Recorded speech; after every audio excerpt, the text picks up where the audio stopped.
Hey, you guys want to talk about anything? It's you again. What is it?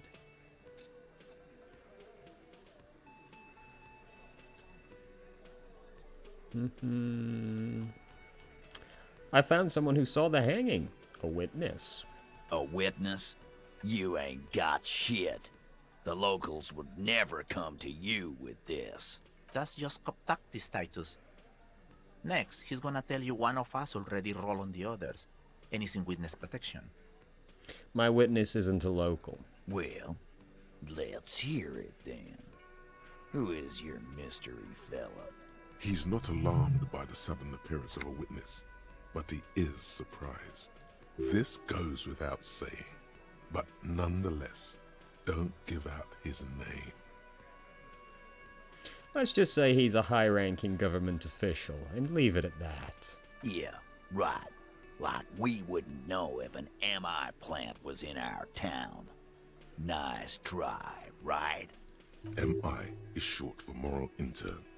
Moral Intern is short for Moralist International, the coalition that runs Rivershaw.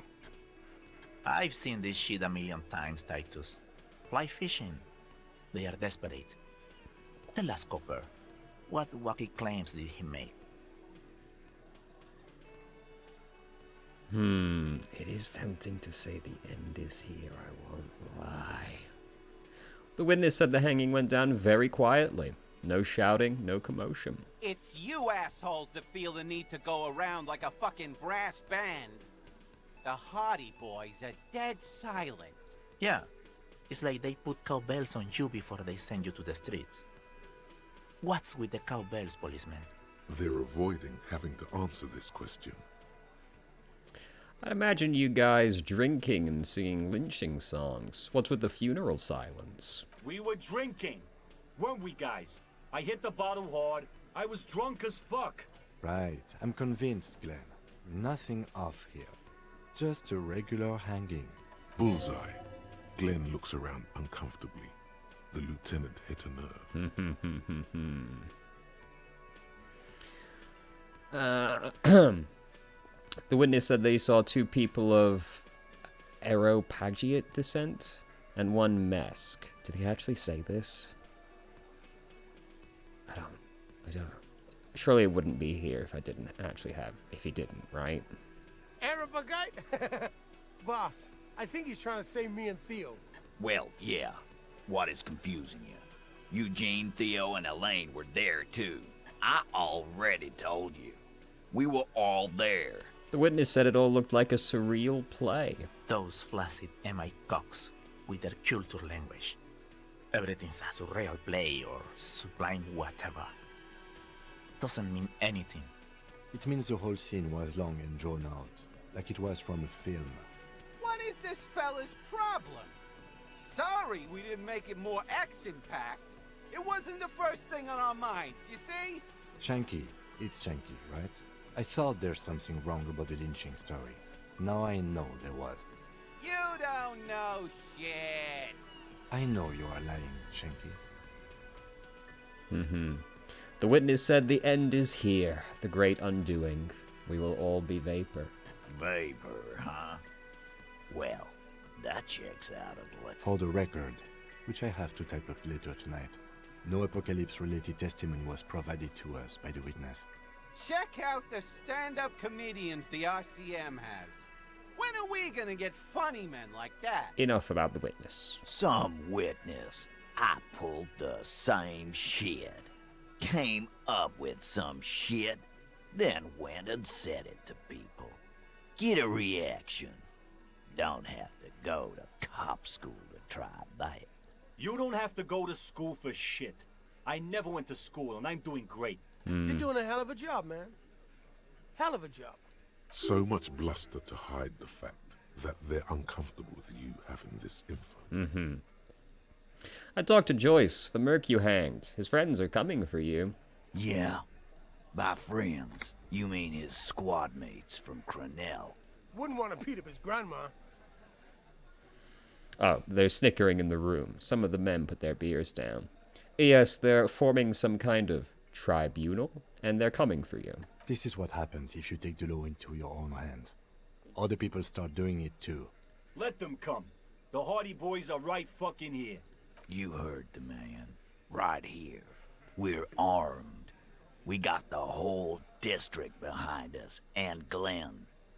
Glenn is fucking crazy. Yeah. A well-oiled murder machine.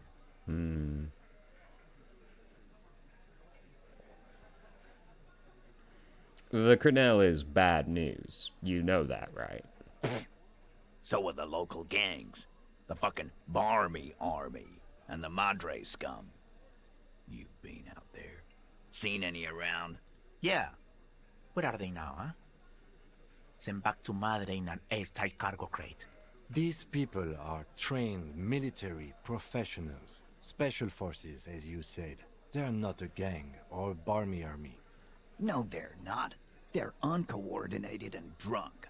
We know more about them than you think. I doubt this to be true, to be honest. Other than apparently the one guy you got, but I don't know, man. The others don't seem to be going around being drunk assholes. The mercenaries are armed with automatic weapons. We got weapons of our own. We got Ister 50s, Zeelagers. Glenn's got a knock cannon at home. Will they piece ceramic armor? I guess we're gonna see, aren't we? That was an unsure phrasing.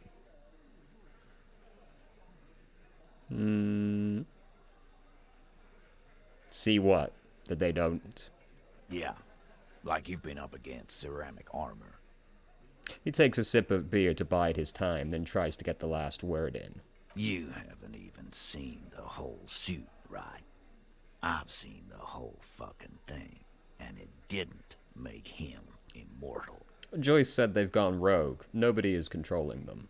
Big fucking surprise. They hire psycho scum, arm them to the teeth, and let them loose in the city. What do you think is gonna happen? That they'll slaughter you like pigs. Okay. What do you mean, okay?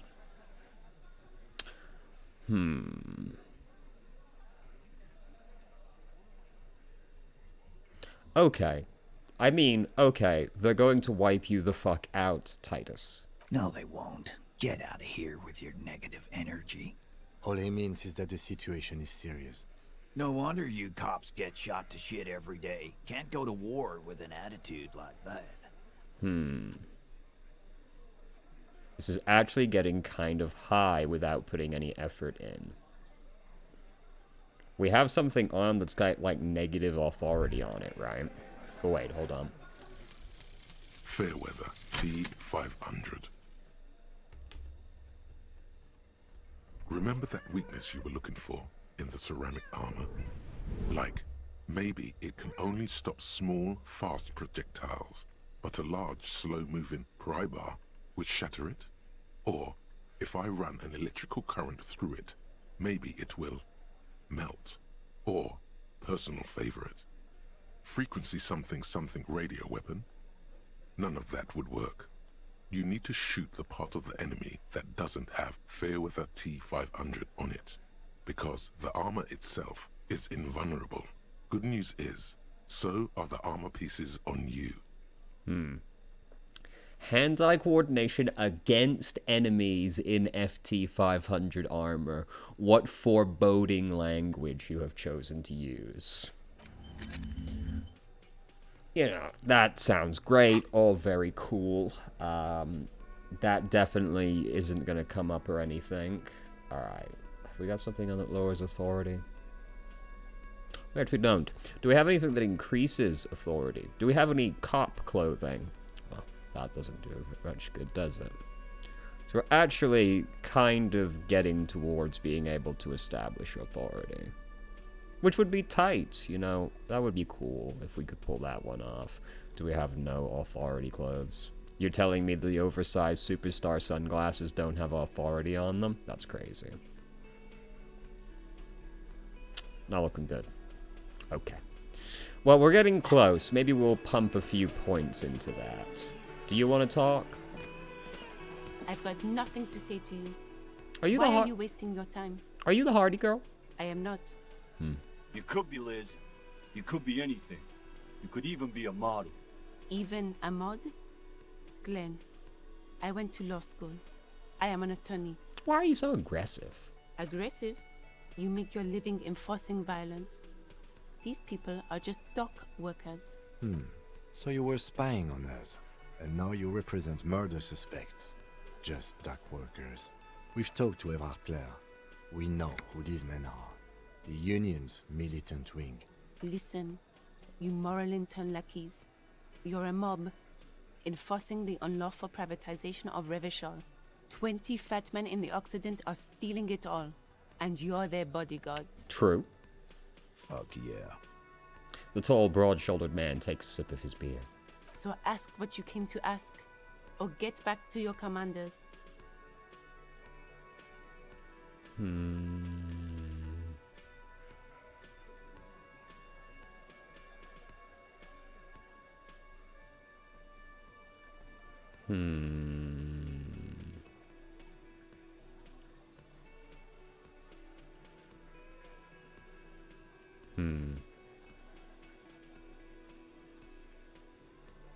I like that. Good start. Let's take it a step further. Armed uprising. What are the Union's plans? Look, a comedian. Do your job, ask your questions, then get out of Martinez. Strange. It's as if people don't believe a cop could be a socialist revolutionary. Weird. Why would they think that? Do you want to talk about anything? Hi again, Gendarme. Oh, we did level up our composure. Let's go for it. It's the Fuck. sports. Bye-bye, Gendarme. Alright. Do you want to talk about anything? Again? I can't believe this shit. We do have a Spirit de Corpse clothing, I'm sure. Man. It really does suck having to go through this every time. Oh, this is also a Spirit de Corpse. Oh, that was just better, so... that's also just +1. Why does everything have to be the jacket slot? Could something perhaps be a different slot? No? Nothing? Okay. Let's go for it. Again?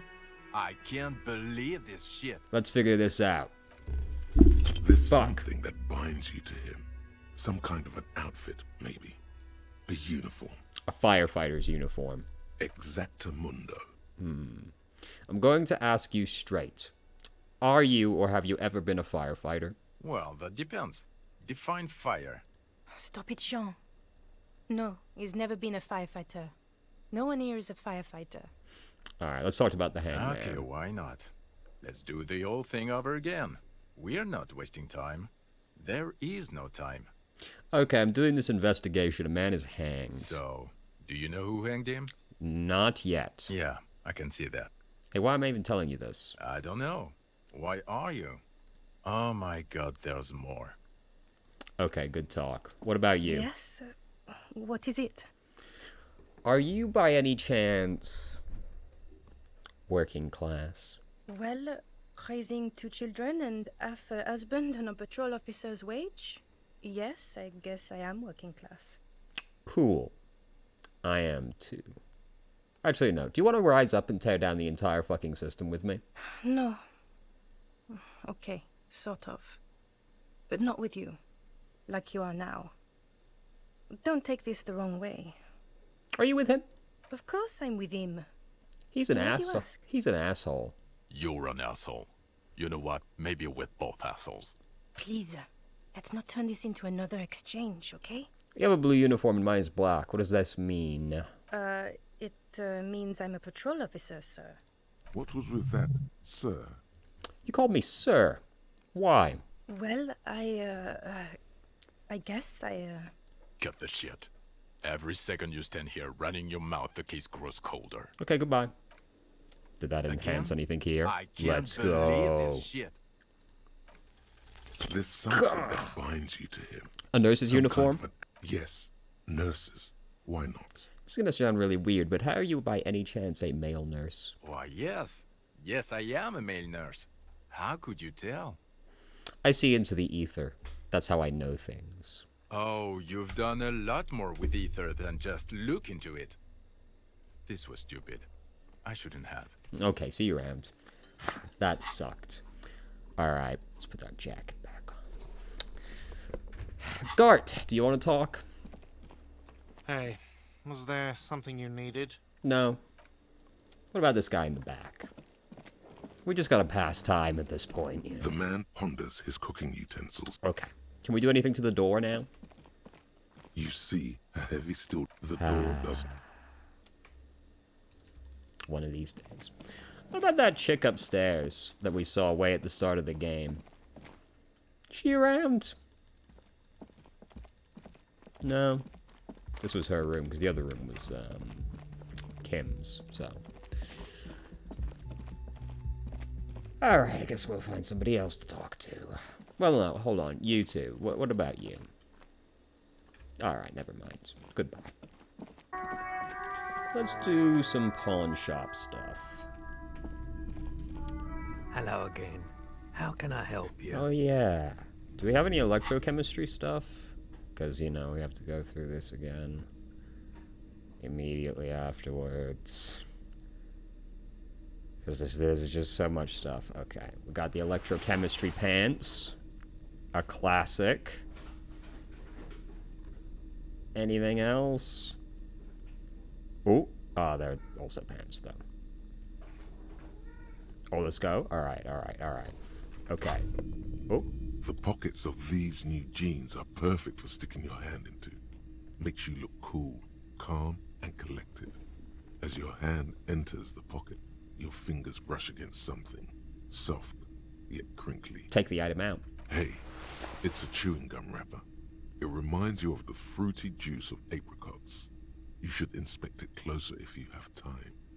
Something about the wrapper's texture is familiar. Not familiar in a good way, you might say. There's pain in there somewhere. By the way, the raw materials were most likely exported from Seaguy, the apricot suzerainty, and processed in Sur-le-Clay into the apricot-flavored chewing gum, loved by kids of today and yesterday. Something about it is familiar, and not only to your fingers. Alright, let's ponder the chewing gum wrapper. There it is again. The scent of apricots with a touch of cinnamon. Smells like the end of some distant summer. The surface of another planet, or some ancient temple. Ancient temple? Yes, from the height of antiquity. A long, long time ago. Millennia ago. On an island of time you can never return to. End of summer. The sun sets into the sea, but the water does not boil. Instead, it turns to liquid gold. For a moment, the world's store of precious metals seems to increase dramatically, and you are rich. There is a movement next to you. The shuffle of a small coat, warm like the evening. But when you turn toward it, there's nothing there. Wait, come back. Why are you talking to a gum wrapper? Great question. Take a deep, deep breath. Bitter, citrus, sweet. It seems to grow stronger, like a glow, with every breath you take. Whatever petrochemical byproducts they used to create this artificial flavor have bonded tightly to the wrapper. Or is that just your memory filling the gaps? Until a blossom of skin and flower petals erupts behind your closed eyes. Made of toffee, cream, and distance. You just had to take a dive. Feels so familiar. Put the wrapper away. What did we get here? Apricot chewing gum scented one. You found a trace of entity who's been stalking you across the plains. The Gloom Stalker, the conglomeration, the shadowy organization behind your downfall, possibly connected to the dreaded X something. Granted, it is impossible to determine its true identity, but you can remember where you first smelled its treachery. Yes, use the Tutti Frutti gum wrapper. Reconstruct the day you first breathed in her untrustworthy atoms. Well, I can't help but notice you threw a her in at the end. Like, it's obviously an ex-wife, but, you know, we have to dance around it a little bit. We can't forget anything right now, so that's unfortunate. Hello again. All right. How can I help you? What is this guy on? Feeling warm and enthralled by the movement of light, while the mind continues to race forward. Lucky bastard. He's probably on Pyrrolidon. It's tough to come by on the street. Pyrrolidon? What's that? A drug developed by the military to treat and prevent radiation sickness. It has psychedelic side effects, and it makes your eyes turn yellow. Ooh, that's exciting. Is it just me or is it really warm in here? I try to keep the shop at a comfortable temperature. There's a note of indignation in his voice. Interesting.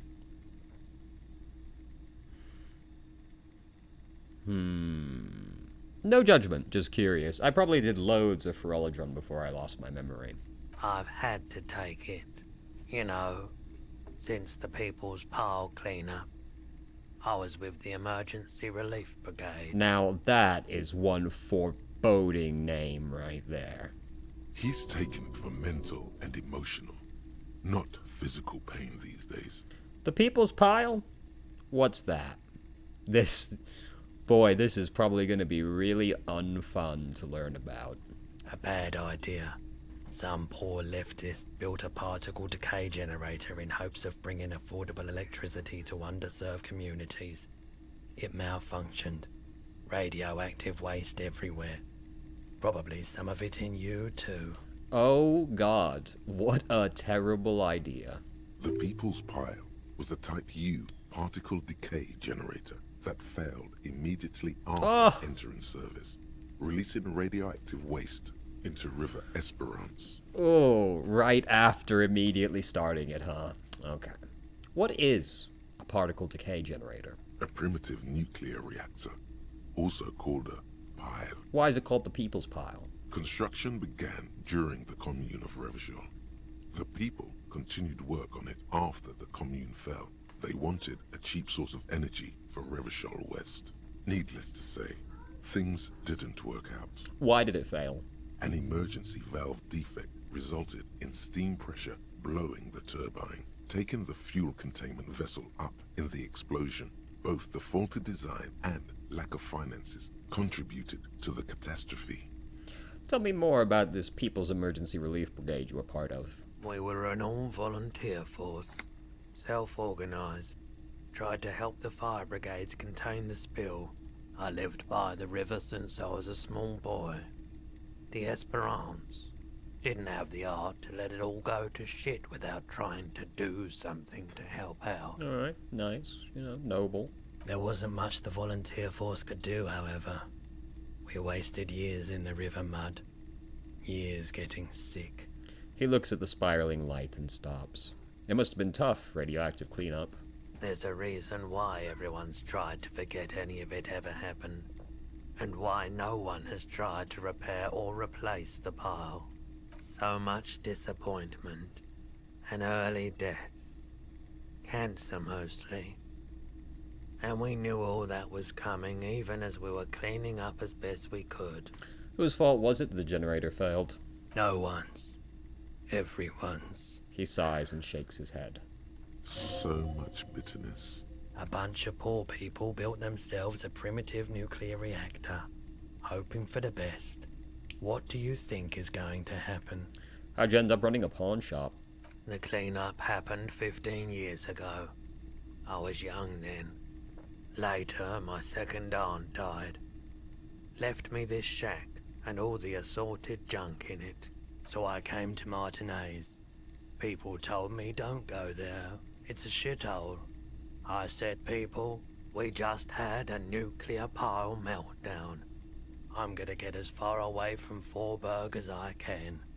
Still in the same city, but... That is an extremely reasonable reaction to what happened. Thank you for telling me. I like the theory more than the story. Outward movement, not vortices. Yeah, you gotta get in on those vortices, my man. That's okay, man. We're trying not to do too many drugs at the moment. Alright, I want to get to the bottom of our deep-rooted trauma, so we must forget something else. So, Cup of the Apocalypse obviously can't go. This is not really doing anything, right? Like, are we really going to take perception up to 5? Probably not. And we're not going to be taking any speed, so let's forget this. And then remember her treacherous atoms. No extra points. Okay. Now, hold on. Let me put the better clothes back on. I don't want Kim to judge us. You know, that would just break my little heart. Where's the fallen one? Oh, there it is. Yeah, we're so hip and fly. All right, now. Let me know if I have something to sell. Sure. Let me have a look. I'm not purchasing any more clothing at the... Anything else you're thinking of selling? Postcard. We don't want to sell the brush. Ooh, shot put ball. That's worth a lot of money. To sell such beautiful old school sports equipment would be a sin. You feel like you should hold on to this and make good use of it. If you say so. This is a broken rifle. How likely are we to fix this rifle, realistically speaking? We don't really need much money, though, do we? Probably shouldn't sell it if we don't need to. We actually need to find fuel, right, to do that wall paint, so we probably shouldn't sell the canister either. We bought that. We can't sell the dice.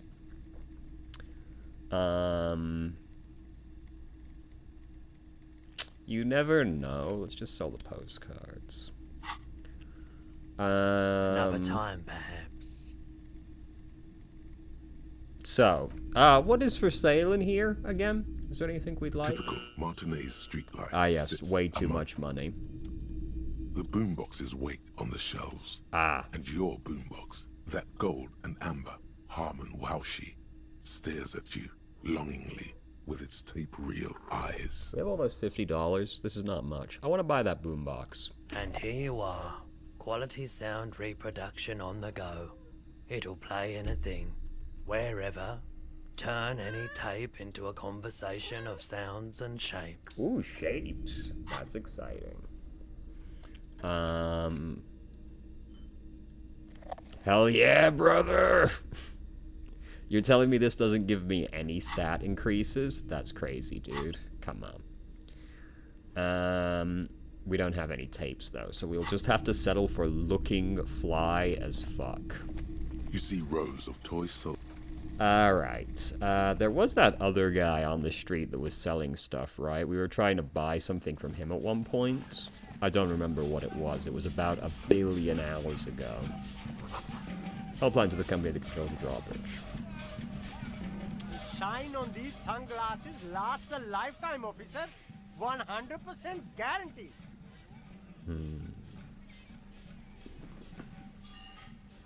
Shades of self-destruction? Well, fuck, dude. Conceptualization. Do we have any conceptualization clothes? Because, you know, we just have to consult the fucking list every 2 seconds, don't we? This is conceptualization.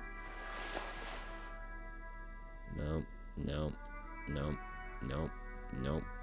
Yeah!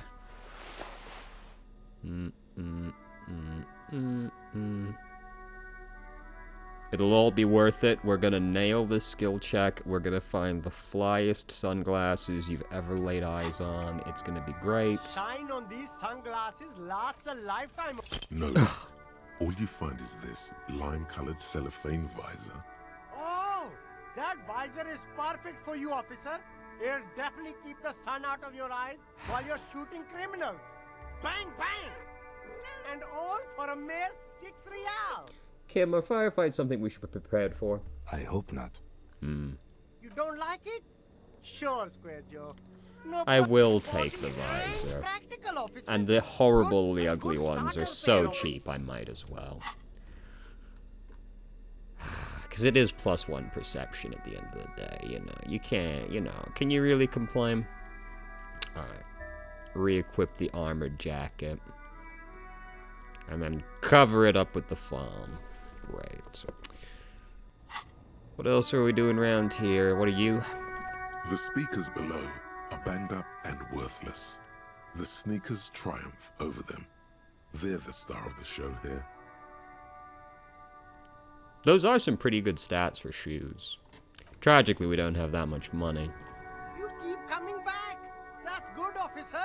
Keep browsing those clothes. Keep saving that economy. Save the economy? That sounds off. Find something worth salvaging. No good. All you can come up with are some treat. No luck? Why not take another look, officer? Keep supporting the economy. Save the economy? What are you talking about? Haven't you heard, officer? We've got to be economically conscious. Recycle your cash, keep it in circulation. Don't buy new things. Buy eco. That doesn't make any sense. Why exactly does the economy need saving? Look around, officer. You see all these premium goods just sitting there, not getting bought. We've got to keep the flow of goods moving. Is this really the economy we want to leave to our children?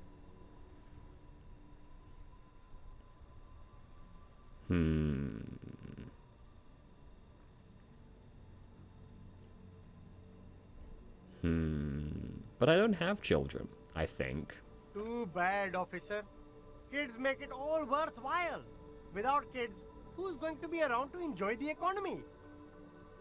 Don't let me stop you. Open the box and browse a little. The itchy pants are definitely not worth it for 2 Half-Light. Like, come on. Alright, that wasn't productive. Do you want to talk about anything? Everything's still... Okay. Well, what's this? Hot air rises up from the sewer, acidic and strangely comforting. That is not how I would describe a sewer smell.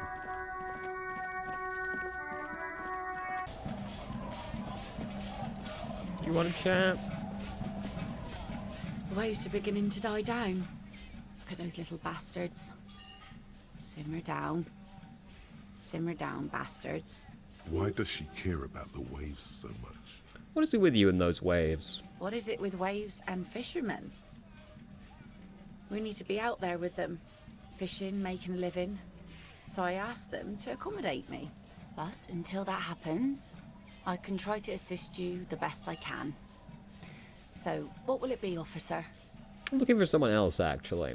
Oh? Okay, never mind. Well, how can I assist you then, officer? That's my motor carriage in the sea, by the way. Oh.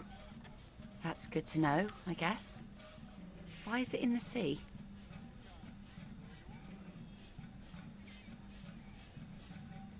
An official investigation has been launched by me to determine that, ma'am. That's great. Until then, you should maybe start thinking about the funeral. Sire, she doth not believe it wasn't you.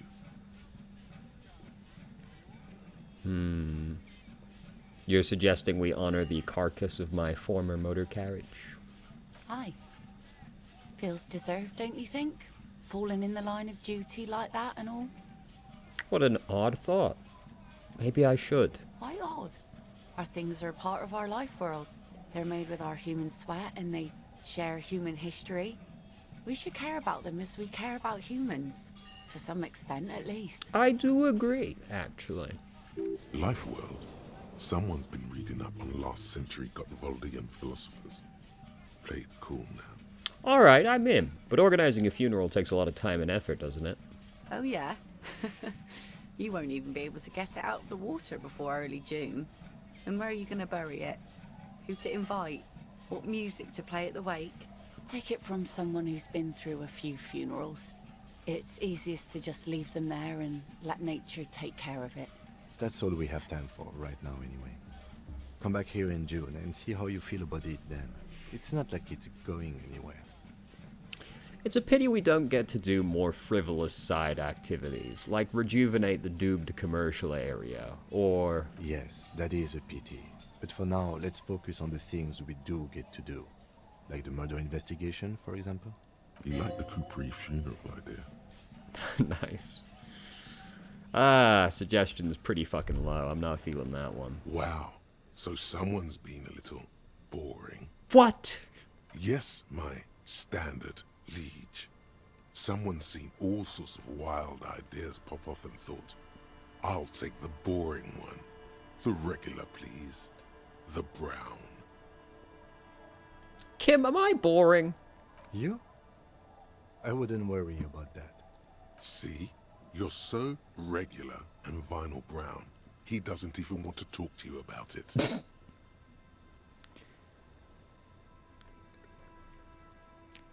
I like standards. Of course you do.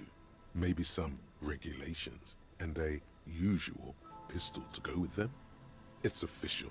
My lord's copper type is regular cop. I'll let everyone know. I'll send out a telefax. Wait, this will be my capo type now? Yes, the type of cop you are, sire. Think of it as a caste, a class even, a nation of regular law officials that you belong to. It comes, of course, with the usual benefits. No need. Let's keep that announcement on standby for now. Good. Of course. To outright declare yourself something does seem a bit too interesting now, doesn't it? I won't trouble you any further. Ugh. Fucking cut me right to my core. How dare you? Jesus Christ. We never did come back to the church, did we? Surely there has to be some interesting dialogue to have in the church by now. Hey there, you want to chat? Yes, what is it? Hey, about that 2mm hole. The swallow, you mean? Okay, never mind. Great. What about the other guy in the rafters? Is he there? Could these wires work as contact microphones? Yes, we've already been told that, actually. Well, can't see the crab man. Anything we want to think about this hole? The mother of humanism stands above let's you. go. We have to have visual calculus stuff. Yes, the glasses. Look, it was already pretty high. Let's not scrutinize it too much. Stands above you. A precious and complex jigsaw of broken shards falls into place in front of you. A ghostly reconstruction of the stained glass window. Before it was shattered, there was an older woman beneath the younger one. And a text. A light motif below them both. What shattered this mosaic?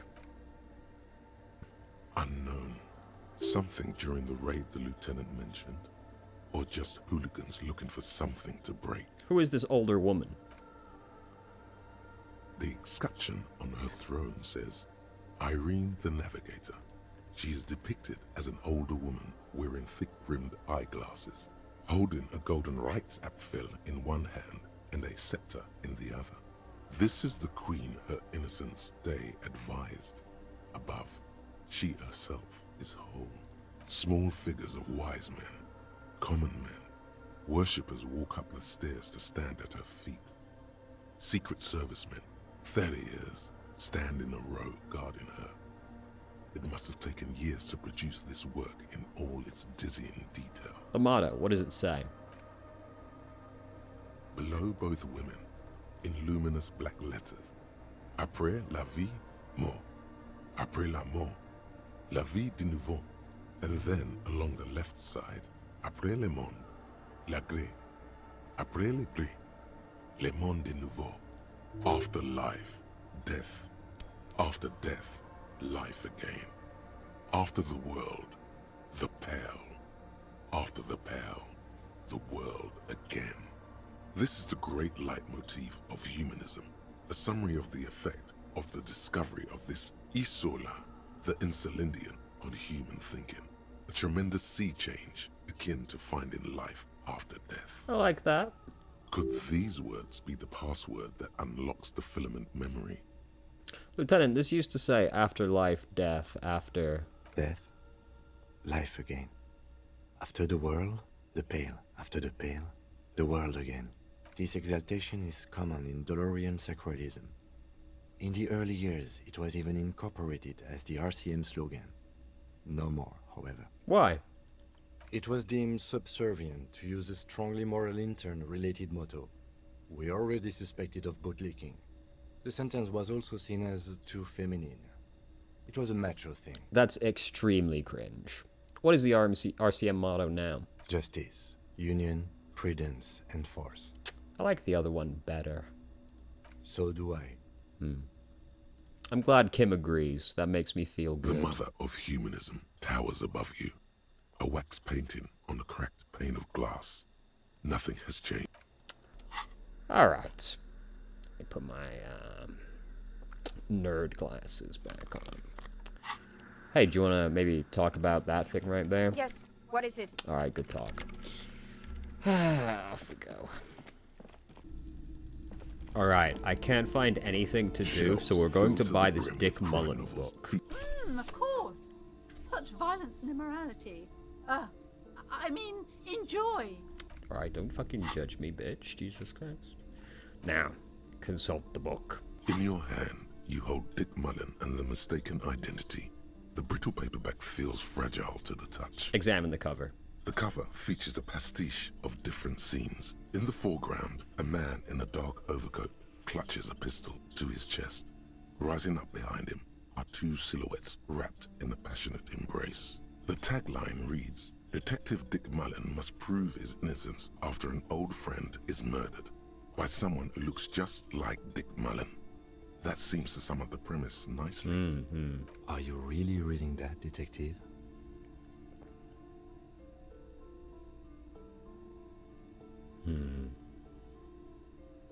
I'm just skimming it.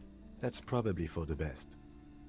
Those books aren't exactly famed for their tight plotting. It's much more about the dark and deadly atmosphere. Start reading. The story opens with a knock at the door. Detective Dick Mullen is greeted by an old friend, Charlie Spillane, who's come to Mullen to ask a favor on this dark and cold night. Spillane needs Mullen to drive him in from Vesper to a small town along the Insulindian coast. Despite his friend's apparent agitation, Mullen does as he's asked, then returns home where he passes out drunk, as he does most nights. Look, I can't judge. 2 days later, Mullen is arrested by the Vesper police and charged with the murder of Charlie Spillane. At his interrogation, Mullen learns that Charlie Spillane was shot in a bar in the very town Mullen dropped him off in by a man matching Mullen's description. Desperate to clear his name, Mullen manages to convince the Vesper police to release him for 3 days so that Mullen may solve his friend's murder and prove his innocence. The cops release their prime murder suspect so he can find the real killer? Are you shitting me? What's the matter, detective? I don't know who's writing this shit, but I get the feeling they aren't experts on homicide investigations. The lieutenant shrugs, resigned to the idea that his profession will rarely, if ever, be accurately represented in art and literature. Okay, so Mullen didn't do it. Of course Mullen didn't do it. That's the whole premise of the book. Anyway, Mullen returns to the seaside bar where Spillane was murdered and meets a beautiful, mysterious woman named Diana Deneva. Nice. A dame. And not just any dame. She's truly one in a million. A knockout whose mind is as dangerous as her curves. But she's got a secret. Man, who doesn't? Secrets are the currency of human relations. That's a little too much for me right now, dog. Can you relax? Your secrets are unknown, even unto you. So does that make you a rich man? Or a beggar? Volition, shut the fuck up. Why do you have the one? Why are you the one talking to me about this? Now it's getting interesting. Deneuve reveals that she was Spillane's lover, and that he was mixed up with a local amphetamine smuggling operation. As soon as Mullen begins pulling at strings, the whole conspiracy begins to unravel. Not only is the local police captain in on the amphetamine ring, so is the son of a powerful politician and a strung-out art collector named Torvald, each of whom has his own reasons for wanting Spillane dead. Tell me about the corrupt police captain. Outwardly, the old police captain is a real law and order crypto-fascist, a barrel-chested man who's beaten his share of suspects to pulp.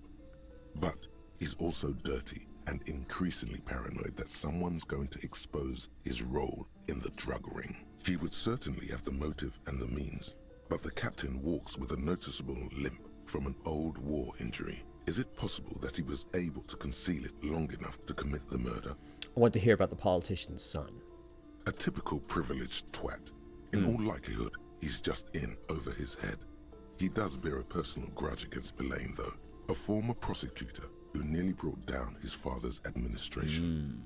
The kid doesn't exactly have Dick Mullen's manly build, but he is the correct height. And while interrogating him at his home, Mullen did notice a certain overcoat that looks suspiciously like his own. Seems a likely candidate. What was that about an art collector? Torvald, the art collector, is a strung-out mess. Frankly, it's hard to imagine him holding a pistol steady enough to actually hit someone, let alone plug them 3 times in the chest the way Spillane did. But what if it's just an act? That said, Torvald and Spillane have a long history, and while interrogating him, Mullen discovers that Torvald was once involved with Deanna Deneuve. Could it be that this is all over a sordid love triangle? I'm feeling the politician's son right now. Let's get on with the story. One evening, Deanna Deneuve comes to Mullen's hostel room in tears. The two of them drink half a bottle of vodka, and soon they're seeking comfort in each other's arms. Nice. Get it, Mullen. As the two lovers share a post-coital cigarette, Deanna Deneuve turns to Mullen and says, "By the way, Dick, there was something else I meant to tell you. Uh-oh. I love you." Whatever it is, Mullen never hears the words. A blow to the base of his skull knocks him out cold instantly. Fuck. When Mullen comes to, Deneuve is dead on the hostel bed next to him. To make matters worse, his clothes are covered with her blood. Double fuck. Mullen trashes his blood-stained clothes and flees the hostel, knowing it's only a matter of hours before the cops discover Deneuve's body, if they haven't been tipped off already. The heat is on. If Dick Mullen can't solve both murders before the cops catch up to him, he's going away for life. Oh, shit. Can you solve the case before the cops close in? Wait, I've got some questions first. What is it, Detective? Why does everyone close to the Dick Mullen wind up dead? It's a dangerous line of work, but somebody has to do it. That's why Dick Mullen never lets anyone get too close. Why did Dick Mullen become a detective in the first place? There was never a time when he wasn't a detective. He was born a detective. Was I not born to be a detective? For a moment, you cease to read the story on the page and see the book for what it is. A collection of brittle, cheaply printed pages held together by glue made from the hooves of horses. You won't find the answers you're looking for here, in other words. Why bother solving crimes when the world is so evil? Is it really so evil, Detective? Okay, maybe not. There are parts worth saving. Like what? Friends and family. Do you even have those? I've got Kim. Just make sure you don't lose him. You'll not find another like him. I hope we get to romance Kim. That would be a nice ending. But then, what does this book know? It's just a poorly made piece of pulp garbage made to be consumed and discarded. I don't have any more questions. I figured it all out. So, who did it, Detective? Who killed Charlie Spillane and Deanna Deneuve? The politician's twat son? Could be. Who knows? Only one way to find out. Finish the book. You begin furiously flipping through pages. Even as you know these books follow a series of well-worn tropes, you find yourself completely engrossed. You're turning pages so fast, you don't even notice the ancient spine coming unglued. You try to grab the pages as they come loose, but your fingers aren't quick enough. They're gone. Dozens of pages scatter across the floor. The last fifth or so of the book seems to have been lost. It's possible that you could gather and reassemble the pages, but it would take way too long. Stupid old horse glue. Ah, yes. The problem with mass-market paperbacks. They are not made to last. Perhaps this is a sign that you should get back to solving your own murder, huh, Detective? In your hand, you hold... Disappointing. But Kim, there's nothing to do for like 3 hours. I went and talked to everyone. There was just nothing. Shelves full of biographies. The Greatest Innocence. A true cultural touchstone. Enjoy the read. Thanks. I'm just here to kill time, but... The Greatest Innocence by João Paulo Salomão Lopes de Fuego. The book is large and heavy. Crack open this immense tome. Browsing through the various chapters, you try your best to understand the ceaseless overflow. The sprawl of names, dates, places, events historical. Most of it ends up as a twisted mass of facts inside your brain. Your educational survey is done. Did you catch any of that? No. Oh well, it's pop quiz time. Let's see what you've learned. This might take a few minutes. You ready? Sure, why not? That's the spirit. Here we go. Question 1. Who was the first innocence? Oh yeah, this is what I was made for. That's so? Alright, give me all the hints you got. A pop quiz is a short examination designed to test your knowledge without any prior warning or announcement. Such exams allow the teacher to assess how thoroughly the students have retained the material at hand. Voila. Now blast that first innocence. That's not really what I was looking for. Thanks for nothing. Dolores Day. Dolores. That is what I was going to say. Dolores Day? Incorrect. Fuck. Dolores Day was the innocence of humanism, internationalism, and the welfare state. She codified parliamentary democracy and created modern institutions. Among these, the moral intern, she was powerful and beautiful on all her icons. Her colors are silver, white, and apricot. And when you think her name, Dolores, stomach acid rises to the back of your throat, and it hurts. You see a flash silver, a wreath, an airport bag, and blonde hair. You don't know why. Another choice, perhaps? I wonder if that could be the X something and her treacherous atoms. Stay clear of this one. There's something terrible about this one. What? A strange sensation of loss. When she left the earth, the dust, and the ice, and the humans. That is unimportant to the quiz. Stop thinking about this. Yes, the quiz is impersonal. No need to rouse sensations in yourself at the mention of Dolores Day. Who was the first innocence? It wasn't Dolores Day. Sola? Incorrect. Fuck. Sola was anointed during the previous century and even lived to see the current one. She was an urban planner who spoke her mind and largely left history to its own devices, encouraging people to excel on their own rather than prescribing to a deified model of history. She is often called an anti-innocence. Oh. Sola resigned after an assassination attempt by a Yugo nationalist who blamed her for not taking the side of the left during the turn-of-the-century revolutions. Innocences don't usually resign. Care to try again? The Paracanassin? Correct. Great. Nothing much is known First about try. him. It's not even clear that he was a he, but Franco Negro presumed as such and called him Pius.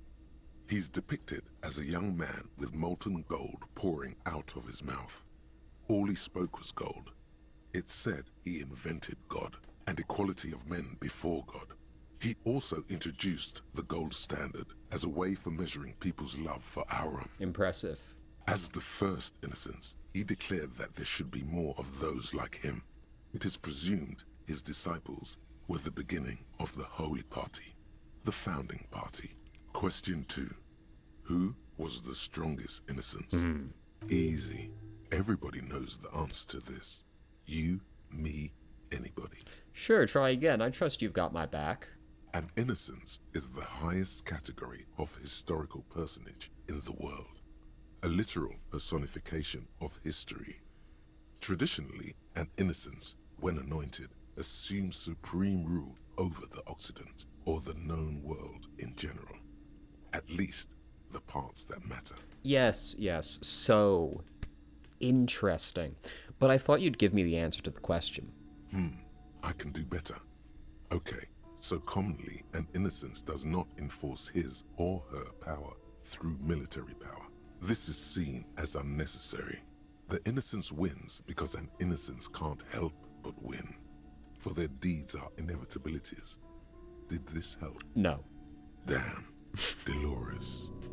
Dolores Day? Incorrect again. While she originated many modern institutions, launched several successful expeditions, and was even critical of the innocentic system itself, and somehow keeps popping up in your mind, she is not often considered the strongest.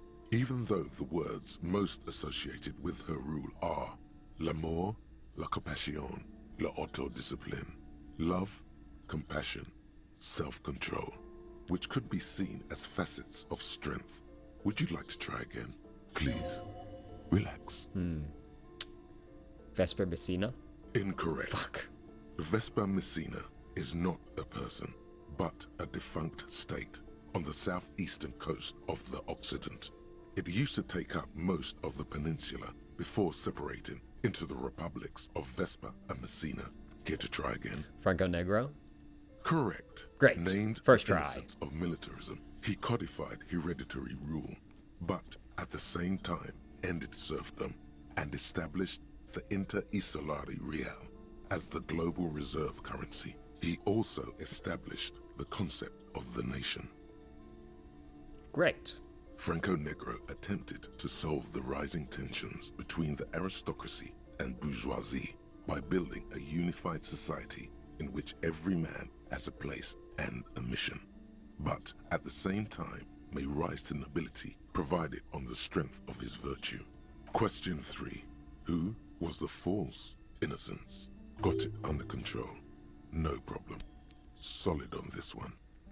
It's widespread historical information. You're gonna be helpful this time. I could use a hint. Yes, there exists a group called the Founding Party, known as the Holy Party, during the time of the Pericarnacian. This, the world's oldest international organization, spends its time in search of either the re-emergence of the innocents or new members. Sigh heavily, out loud. There seems to be a mix-up with the sources. It's not my fault. At least it clearly wasn't Dolores Day. She wouldn't be false. She's beautiful. Dolores. No, stop thinking it. I said it wasn't her. She was true. Stepan the Despicable? Incorrect. Fuck. Stepan the Despicable, regent of Kedra, was a ruler who conquered the known world during the Kedriatic conquest, instead of the despotic Erno Pasternak. Would you try again? Erno Pasternak? Correct. Let's go. There have been a number of counter or false innocences, some assumed to have innocentic qualities, some who just thought so themselves. Occasionally, they have the support of a faction inside the ecclesiastic organization, and accusations of foul play have arisen. The most famous and important of these was Erno Pasternak. He was into torture, despotism, hymns, cannons, and world conquest, but got defeated and humiliated by Stepan the Despicable of Kedra. Love the description that he was into despotism. What a hobby, brother. Final stretch. You've come so far and learned so much. Thank you. This is the most important one. Question 4. Oh. Who was the greatest innocence? The most important of them all.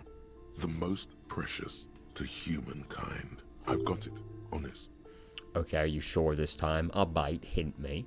Of course, this is my thing. The reason I exist in this world. The correct answer is Franco Negro. You're absolutely certain of this? 0 doubts. While it was actually her. Dolores Day. Correct. Let's go. The Mesk might see Franco Negro as the father of nations, but as of this century, there's been a great shift in attitude. Dolores Day has become widely regarded as the greatest innocence. A most radical change to the whole fabric of the world. Everything from inter-isolary travel to the connected world to 3 consecutive scientific revolutions can be traced back to her. Every decade that passes, she seems less human somehow, and more beautiful, and more beautiful, and more beautiful. Congratulations on finishing the test. The results and your subsequent grade have been calculated. You get an F for failure. Ha ha ha. Oh. You would have done better if you just left Dolores Day for the end. Dial the Dolores Day down a bit. Damn you, you arrogant book. What's going on with you?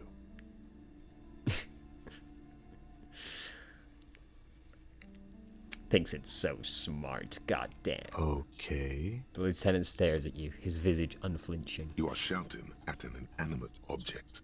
like a real weirdo. No wonder you seem to have trouble with the right answers. Put the book away. Alright, now, I regret to inform everybody, we're going to have to buy a Hyamdall book.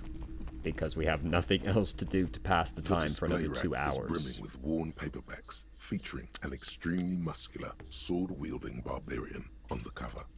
Nearly all the titles contain the word. This one. Oh yes, certainly. Another good sale. Yes, indeed. Alright. The cover of this tattered paperback features the man from Hyamdall, standing atop a pile of bloody corpses. His 2 Zweihanders are crossed over his massive chest in a dramatic X, their blades dripping with gore. Remember to stay hydrated. Also, seems over the top. Behind him rise the harsh, snow-capped peaks of his native Northlands. In bold red letters, the title, Hyamdall Man, the man from Hyamdall, unfurls like a banner. In the foreground, a nearly nude woman lies spread in supplication, her privates strategically covered by her flowing black hair. We love tasteful censorship around here. Naked women and giant swords. Is that really the best they could come up with? Feels formulaic and derivative. Look at the back cover. The back blurb reads, his latest adventure serves as the perfect introduction to the savage Hyamdall saga. Meet man from Hyamdall, his faithful blood brother, Tyribald, the noble Lord Hrothgar, and some of their most fearsome foes yet, for the Northlands, for Hyamdall. Below, in smaller font, you see the parenthetical, adapted from Man from Hyamdall and the Necromancer's Treasure, Man from Hyamdall, Lord of Hrothgar, and Man from Hyamdall, the Curse of Nacht Hera. A brazen attempt to bilk fans for more money by splicing together old stories under a new title. Publishers must have a dim view of their readership. Their main concern is the continuation of the franchise, not making literary history. Of course. Read the first couple pages. The story opens in media res. The man from Hyamdall and his band of northern reavers are in the bowels of an ancient temple, surrounded by an army of gibbering whites, led by the deathless necromancer. One by one, the brave Northmen fall to the relentless crush of undead, only to join their number as reanimated corpses. Oh no!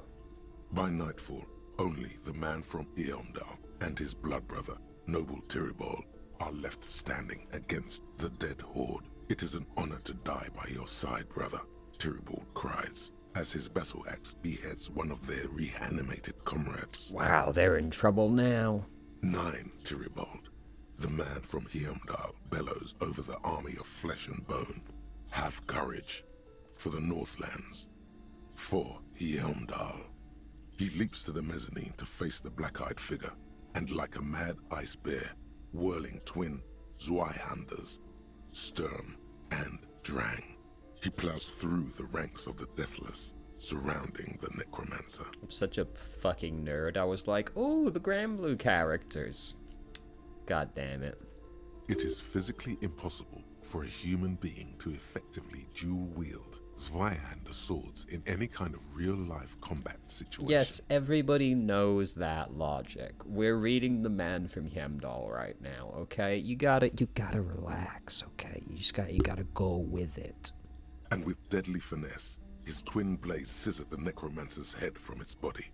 The undead legions collapse like ragdolls as the dark magic leaves them, and the 2 Northmen stand alone in their cursed temple, where the bodies of their lost brothers litter the floors. Skip ahead. A few chapters later, the man from Hyamdall and Tyribald are in a completely different setting, high above an arid desert, riding a pair of griffins that always seem to appear at narratively convenient moments. This book makes a mockery of the very idea of good plotting, though something tells you coherence was never the point. What the? No, you can't be serious. Conceptualization. The Northmen find themselves in the court of a powerful southern king, Lord Hrothgar. The old king beseeches the man from Hyamdall to rid his kingdom of the Nacht Hera, a subterranean clan of blind wizards who traded their souls for demonic powers. The man from Heimdall extracts a high price from the desperate king. He asks land for the homeless desert pygmies living exiled in the kingdom's borderlands. Hrothgar offers the hand of his eldest daughter instead, but the son of winter does not budge. Hold on, why is the man from Heimdall doing any of this? What do you mean? Why is he doing all of this? Because the flame of justice burns bright within his chest. Because, above all, he's driven to bring honor to the name of his beloved Heimdall. Because his noble Cutland blood lusts for glory and conquest. It cannot be denied. Is that all? What do you mean, is that all? Is there anything else to his character? He is the man from Heimdall, forged in the fury of battle. Death was his sire, and blood his dam. He had but 14 winters when he left his frigid homelands in Cutla to seek glory and honor. That is his character. He doesn't even have a real name. What is inside this man? Or is muscle and bone all he is? What is inside this man? But does he have any internal tensions? He is the wildest man alive. The only mortal strong enough to wield the twin Zweihanders, Sturm and Drang, whose names mean storm and... Yes, I get that. He's strong and has big swords, but why should I care about his character? What are you, a book critic? Actually, yes, I'm a goddamn art cop. Enough. You're ruining the pacing of the story. Now, where did you leave off? Ah, yes. What pacing? You skip past a section detailing an elaborate banquet with many toasts, as well as the long and perilous journey from Hrothgar's keep to the ancient forest of Yesdor, where our heroes infiltrate the Nachtherre's dire hall. In the center of the great hall stands a blood altar on which a pair of Nachtherre are disemboweling a shrieking peasant, an unholy rite that empowers the Nachtherre forbidden magic. As the vile ceremony ends, the sound of steel unsheathing draws the Nachtherre's attention to a pair of cloaked figures standing in the doorway. Swiftly, the visitors toss off their cloaks and unsheath glimmering northern steel. It's the man from Heimdall and his valiant blood brother, Tyribald. Whoa, I did not see that coming. In an instant, the Nachtherre summon a horde of gibbering orcanoids who rush our heroes. The hall fills with the clang of blades and the screams of the dying as the floor goes slick with steaming orcanoid viscera. Oh, for fuck's sake. When the din of battle settles, only the man from Heimdall and Tyribald remain standing. Exhausted and dripping with the entrails of their foes, the two Northmen confront the foul Nachtherre. The man from Heimdall's soda-like blue eyes fill with indescribable fury. For the Northlands, he cries, rushing headlong into a desperate melee. Cut him up, Heimdaller man. He probably is, but you can't be sure, because this one ends in a cliffhanger and a footnote saying, to be continued in Heimdaller man at the gates of tomorrow. Coming soon to your local bookstore. Considering the sheer amount of different Heimdallerman books out there, it's very unlikely you're ever gonna find the sequel. Damn. The man from Heimdall stares at you on the cover, his face fixed in grim resolve. That killed almost no time, but we did level up. Let's put a point in authority. We'll try and get Titus.